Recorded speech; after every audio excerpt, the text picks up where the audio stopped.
El panel de fiscal especial independiente presentó cargos por corrupción gubernamental contra el expresidente de la Cámara de Representantes, Jaime Perelló, y otras 6 personas. Las acusaciones vuelven a poner en jaque la confianza del pueblo en sus instituciones. ¿Cómo sanear la administración pública? Para contestar esa y otras preguntas nos visita el doctor Mario Negrón Portillo, experto en administración pública. Buenas noches y gracias por estar con nosotros. Buenas noches, Maldeli.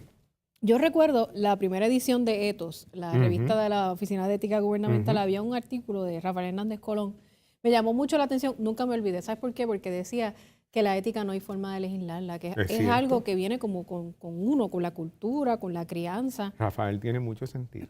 En ese sentido, el elector es responsable hasta cierto punto del nivel en el que hemos llegado en este momento en cuanto a la administración pública de Puerto Rico. El elector es responsable hasta cierto punto, porque tampoco le podemos echar toda la culpa a los electores. Pero de que tienen una parte en todo esto, por supuesto, pero no es solo los electores, Maldeli, es que nosotros como país tenemos una parte en todo. Tenemos mucho que ver en todo este lío, porque nosotros como país, como sociedad, hemos sido los que hemos fomentado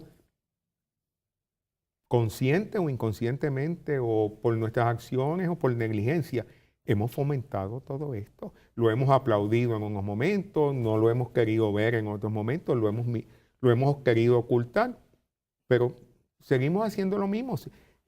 La gente hace el liaison, la relación entre, por ejemplo, el FBI arresta a un sinnúmero de personas ayer por fraude al Seguro Social, y obviamente eso es cierta medida, ¿verdad? Corrupción dentro de lo que es la esfera privada. Por supuesto, pero es lo mismo. Los ciudadanos defraudando. Porque uno ve, perdona que te interrumpa, Maldeli, uno ve, digo, y al César lo que es del César, o sea, Jaime Perelló lo cobija la presunción de inocencia, o sea, que no se entienda que lo que tú y yo estamos diciendo aquí es que estamos haciendo un señalamiento de culpabilidad, porque para eso está el tribunal. El fiscal claro, tiene y que se probar decidirá al su caso. final del caso. Ok, pero volviendo a lo anterior, pero es que no es solo los políticos, pues lo vemos en el Seguro Social.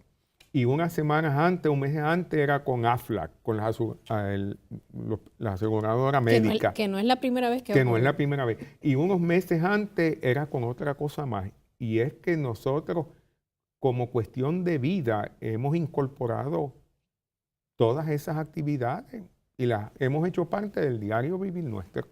¿Cómo se cambia esa mentalidad? Que no es algo que va a ocurrir de la noche a la mañana. Pues tú tienes que empezar a fomentar lo que es la integridad, tú tienes que volver nuevamente a darle valor al concepto del trabajo, del sacrificio, y de la misma forma que nos tomó muchísimos años llegar a tener un país donde había honestidad, donde la gente se sentía donde segura, la palabra de la gente valía. Ahora si no está en un papel por escrito. Yo te decía, Maldeli, yo voy a estar a las 5 y yo estaba a las 5 y yo no tenía que firmarte un documento. Eso nos tomó muchos años. Pues nos va a volver a tomar muchos años volver a lograr ese tipo de comunidad, ese tipo de sociedad nuevamente. Debería haber una mirada seria sobre lo que es el financiamiento de las campañas políticas. Por supuesto.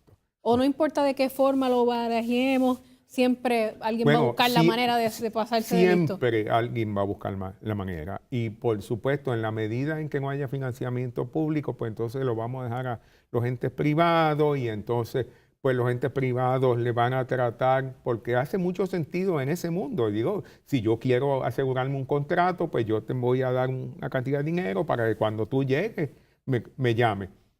Por eso debemos tratar de volver a pensar en el concepto del financiamiento de las campañas por parte del gobierno, ver en qué medida podemos bajar el gasto, en qué medida se puede... Aún dentro de esta crisis fiscal, o sea que solamente el Estado financie en igualdad de condiciones y no haya aportaciones Lo que privadas. pasa es que el otro problema que nosotros tenemos es que tú como abogada sabes esto mejor que yo, hay unas limitaciones hasta dónde nosotros podemos llegar en restringirle a la gente la capacidad de expresarse. Parece que es el caso del Citizens United, del Citizens United, que se le puede dar todo el dinero que quiera y mientras nosotros estemos sujetos a las restricciones que impongan las Cortes Federales. Es un poco difícil entonces controlar esta situación. Así que tenemos que empezar a pensar en otras alternativas.